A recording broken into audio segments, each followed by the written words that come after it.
सभी शिक्षकों को मेरा नमस्कार। जैसा कि आप सभी जानते हैं, स्वास्थ्य विभाग और शिक्षा विभाग के समन्वय से हम एनीमिया मुक्त भारत अभियान चला रहे हैं। इस अभियान के अंतर्गत 6 से 19 वर्ष तक के सभी स्कूल जाने वाले बच्चों को हर मंगलवार आयरन की गोली दी जाती है। एनीमिया यानी खून की कमी बच्चों में कमजोरी, थकान, चक्कर आना और पढ़ाई में ध्यान न लगने जैसी समस्याएं पैदा कर सकता है। आयरन की गोली बच्चों के शरीर में आयरन की कमी को पूरा करती है, जिससे उनका शारीरिक और मानसिक विकास बेहतर होता है।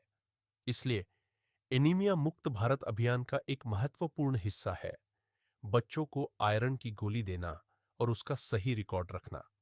सही रिपोर्टिंग से ही हमें पता चलता है कितने बच्चे आयरन की गोली ले रहे हैं और किन बच्चों को अधिक ध्यान की आवश्यकता है। आइए अब हम आपको एनीमिया मुक्त भारत AMB के मासिक रिपोर्टिंग रजिस्टर से परिचय कराते हैं।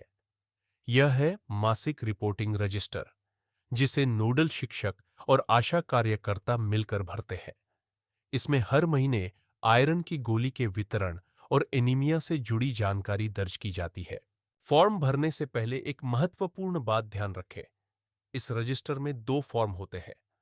ऊपर वाला सफेद फॉर्म स्कूल और आशा के लिए, नीचे वाला पीला फॉर्म BRC, BEO और DEO के लिए।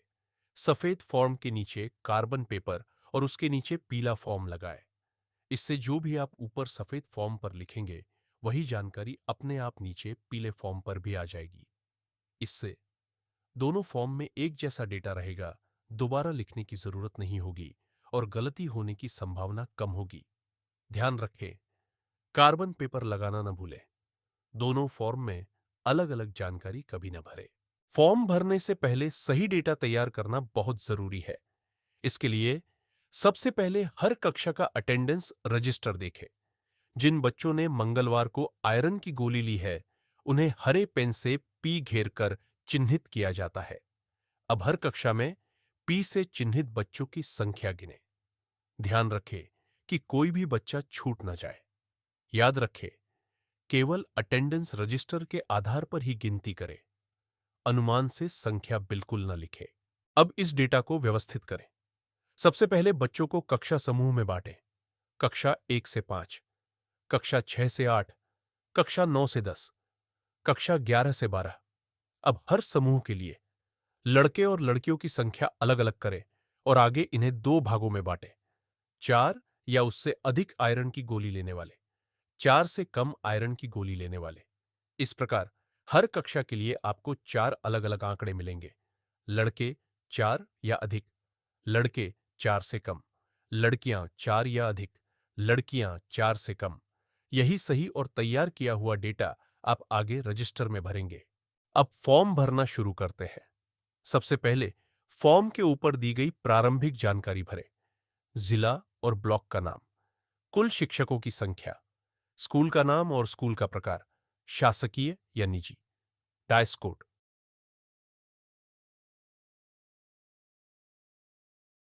नोडल शिक्षक का नाम, 4 या 4 से अधिक आयरन की गोली का सेवन करने वाले शिक्षकों की संख्या, रिपोर्टिंग माह।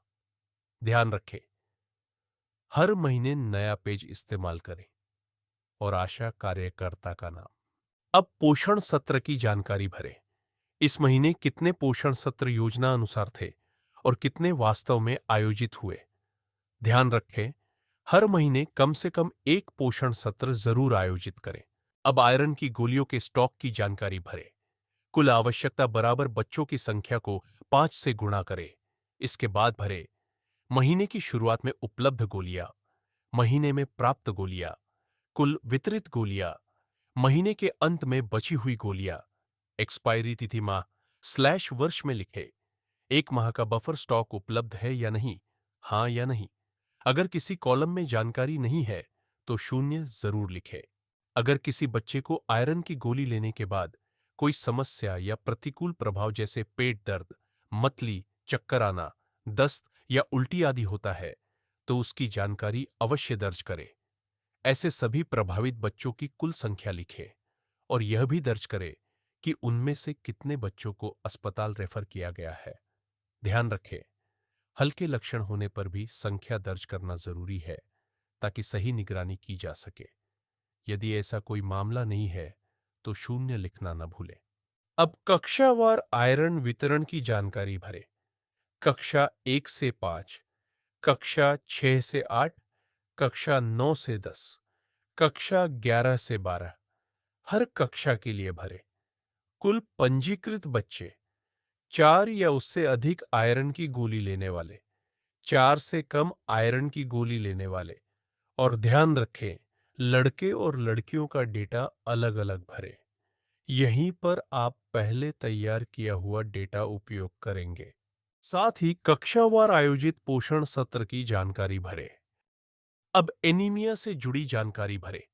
इसमें लिखें कि कुल कितने बच्चों की जांच हुई और उनमें से कितने बच्चे एनीमिक पाए गए।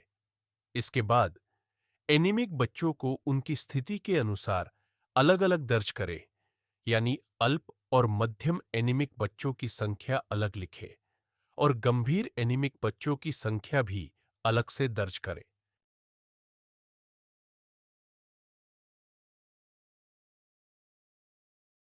फॉर्म भरने के बाद पहले भाग में दर्ज की गई सभी जानकारी को समरी शीट में भी दर्ज करें। समरी शीट में वही जानकारी लिखें जो आपने फॉर्म के पहले भाग में भरी है, ताकि दोनों में एक जैसा डेटा बना रहे। ध्यान रखें कि सभी आंकड़े सही और पूर्ण हों और कोई भी कॉलम खाली न छोड़ा जाए। जहां जानकारी उपलब्ध न हो वहां 0 अवश्य लिखें। यह समरी शीट हर महीने आशा कार्यकर्ता द्वारा एकत्र की जाती है, इसलिए इसे साफ और स्पष्ट रूप से भरना बहुत जरूरी है। सभी जानकारी भरने के बाद सबसे पहले आशा कार्यकर्ता फॉर्म की जांच करेगी। जांच करने के बाद आशा कार्यकर्ता इस पर हस्ताक्षर करेगी और उसके बाद नोडल शिक्षक हस्ताक्षर करेंगे। इसके बाद आशा कार्यकर्ता समरी शीट को अलग करेगी और उसे आगे जमा करने के लिए अपने पास रखेगी। शिक्षक ध्यान दें कि हर महीने पहली तारीख को आशा कार्यकर्ता स्कूल में आएगी और रजिस्टर में भरी गई जानकारी के आधार पर समरी शीट लेकर जाएगी।